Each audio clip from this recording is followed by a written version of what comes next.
No meio de um monte de slasher genérico que eu venho vendo no cinema, teve um que me chamou a atenção, O Telefone Preto, de 2021.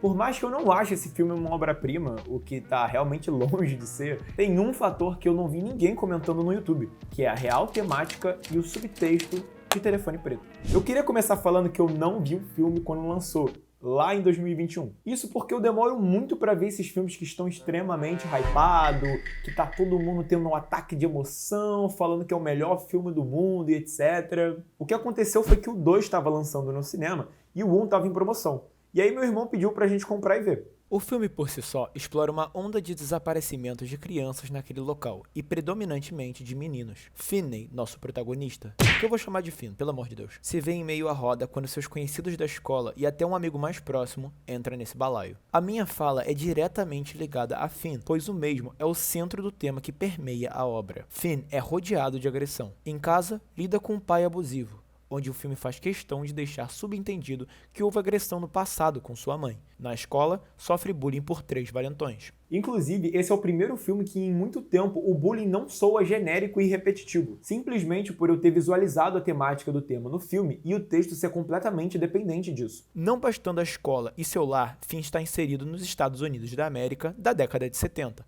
onde uma onda de serial killers e violência se espalhavam. Somando isso ao fato de um sequestrador estar solto em sua cidade, o filme então revela sobre o que de fato é um estudo e construção sobre a impotência, fraqueza e abuso. E o abuso se torna tema central desses 3 quando olhamos para a figura do sequestrador, mas deixa que esse eu irei falar mais depois. Voltando para Finn, é incrível perceber que cada passo do roteiro é em prol da construção e redenção de sua impotência. Desde o início, o garoto é considerado um covarde e um medroso. Tanto é que em dada passagem, dizem a ele: Você vai ter que se defender qualquer dia desses. Ele não parece só ter medo do conflito, ele parece ter aversão a qualquer tipo de conflito. Na cena em que tem 2 meninos brigando na escola, ele não consegue nem ver até o final. Quando a Gwen, sua irmã, menciona o nome do sequestrador, ele pede pra ela nunca mais repetir isso. E quando ele percebe seu pai espancando a sua irmã menor, ele fica imóvel.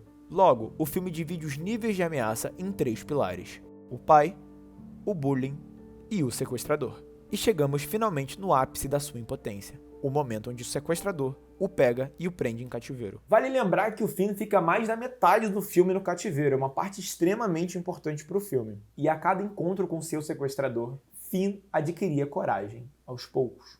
Cada arapuca que o nosso protagonista plantava era um passo dado em busca da sua redenção. Tá, mas antes da gente adentrar ao final da obra, a gente precisa primeiro entender como chegamos ali. O Telefone Preto, diferente da maioria dos slashers, conta com um adicional: o fator sobrenatural, o que dá uma grande identidade única para a obra. Baseado no livro de Joe Hill, filho de Stephen King, a obra nos mostra que a família central da trama detém habilidades especiais. Gwen, irmã de Finn, sonha, e seus sonhos viram realidade.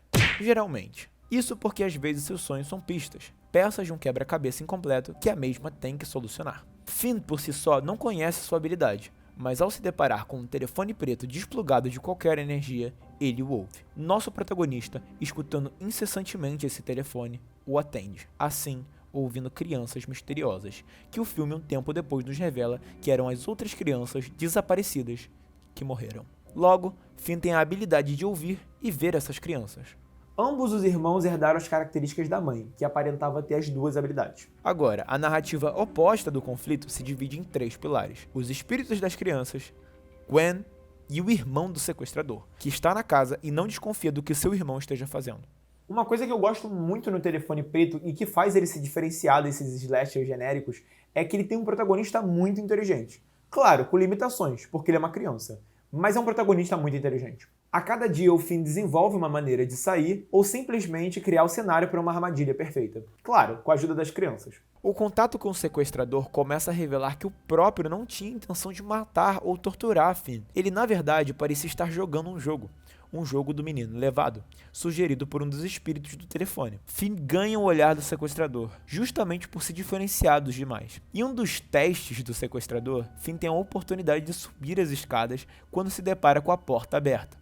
Ele hesita, ouve o conselho no telefone e não vai. A partir desse momento, o Finn ganha uma espécie de apreço do seu sequestrador, que recorrentemente cita que as coisas não vão bem. Finn não fugiu como os outros, não jogou o jogo do seu sequestrador, que pergunta seu nome após isso, e Finn nem mente. Mas era mais um touch, o sequestrador já sabia seu nome. A partir desse momento, o que havia de especial no Finn é rompido. Ele aproveita o cochilo do seu sequestrador e silenciosamente sai da casa e foge. Mas não adianta muito. O Finn até tenta correr, mas o cachorro Sansão late, o sequestrador acorda e ele acaba capturando o Finn. E essa é a parte mais crucial do filme. Bom, dado um resumo de como chegamos no conflito final, vamos ao que interessa. O conflito final chegou, e é ali que Finn colocará tudo a jogo.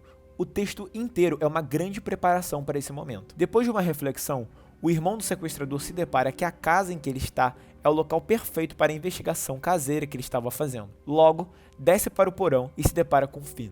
Mas antes que pudesse ajudar o garoto, o sequestrador aparece e mata seu próprio irmão.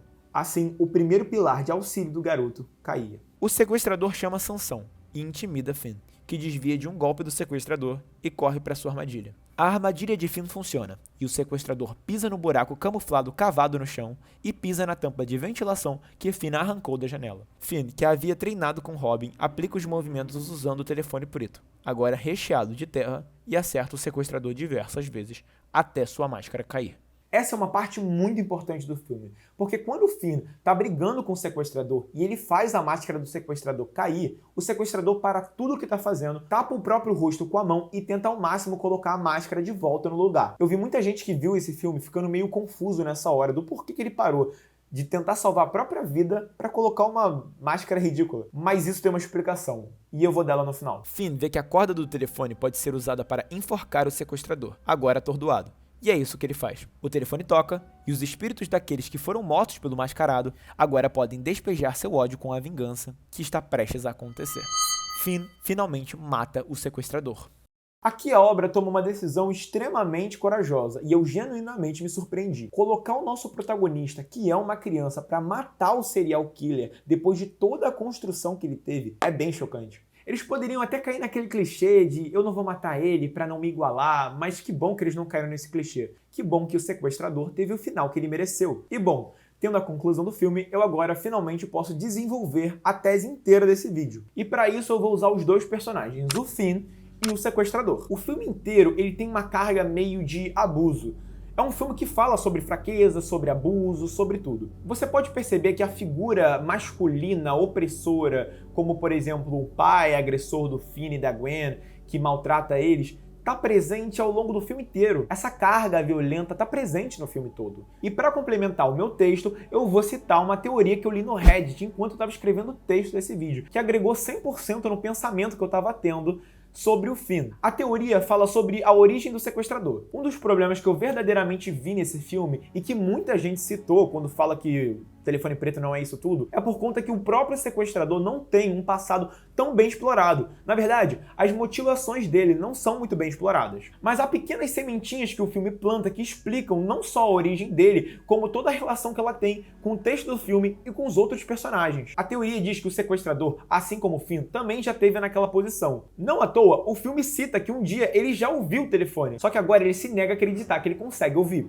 Logo, quem me garante que o sequestrador também não tinha um pai abusivo que batia nele violentamente e que se utilizava da fraqueza do sequestrador para exercer poder nele, assim como o pai do Finn também exerce isso nele. A diferença é que o sequestrador cresceu e se tornou exatamente o que o pai dele fazia, só que com as crianças. E aí é que entra o fator tão importante da máscara. A teoria diz que o sequestrador se sente exatamente como o próprio pai quando ele tá batendo nas crianças. Por isso que ele queria jogar o jogo do menino levado. Ele não estava levando aquelas crianças para bater ou matar elas. Na verdade, ele queria criar um jogo que o próprio filme sugere, o jogo do menino levado. E só aí, quando o menino desobedecesse às ordens, é que o sequestrador poderia levar ele e agredir ele fisicamente. Então, quando o sequestrador tá com a máscara dele violentando aqueles meninos, ele sente exatamente o poder que o pai dele sentia. E é por isso que as vítimas sempre são meninos. É justamente a posição que ele sofreu e que o próprio Finn sofre. E é dessa forma que ele consegue obter prazer, violentando os meninos, e, consequentemente, até eles morrerem. Bom, e é por isso que quando tá naquele conflito final entre o Finn e o sequestrador,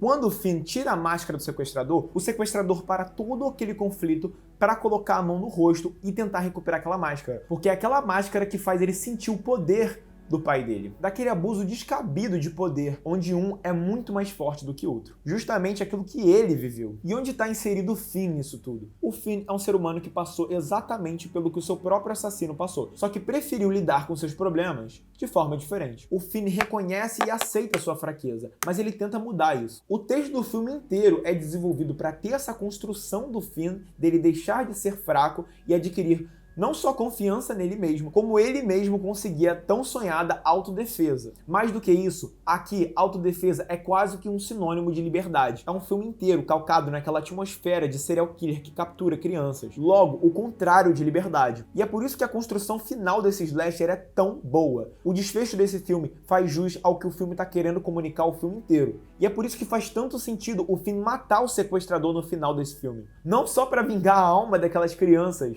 como ele conseguir a tão sonhada liberdade. Não à toa, a cena seguinte e a cena final desse filme é o Finn voltando para a escola e todo mundo reconhecendo ele como o assassino do sequestrador. O take final desse filme então é perfeito. Ele conclui com chave de ouro a redenção desse personagem. Esse mesmo cara que tinha aversão só de ver duas pessoas brigando, matou o serial killer que matou seus amigos. Logo, a gente conclui que o Finn e o sequestrador são duas pessoas que passaram pela mesma coisa na infância. Um decidiu lidar com seus traumas de forma abusiva e agressiva, resultando num homem que quase nem reconhece seus traumas. Na verdade, ele faz seus traumas serem parte dele. Ele replica aquilo que ele odiava. Já o Finn pegou toda a violência que ele observava à sua volta e decidiu canalizar para despejar na pessoa certa. E o resultado?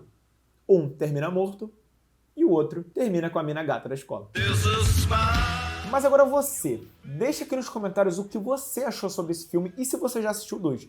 E caso você tenha gostado desse vídeo, aperta no botão curtir e se inscreve no canal, que vai me ajudar bastante. É de graça e é bem rápido. Não só isso, se você tiver gostado dessa análise, bota aqui nos comentários se você quer que eu traga uma parte 2 desse vídeo falando do segundo filme, que agora tá no cinema. Muito obrigado por ter me ouvido até aqui, até o próximo vídeo e tchau.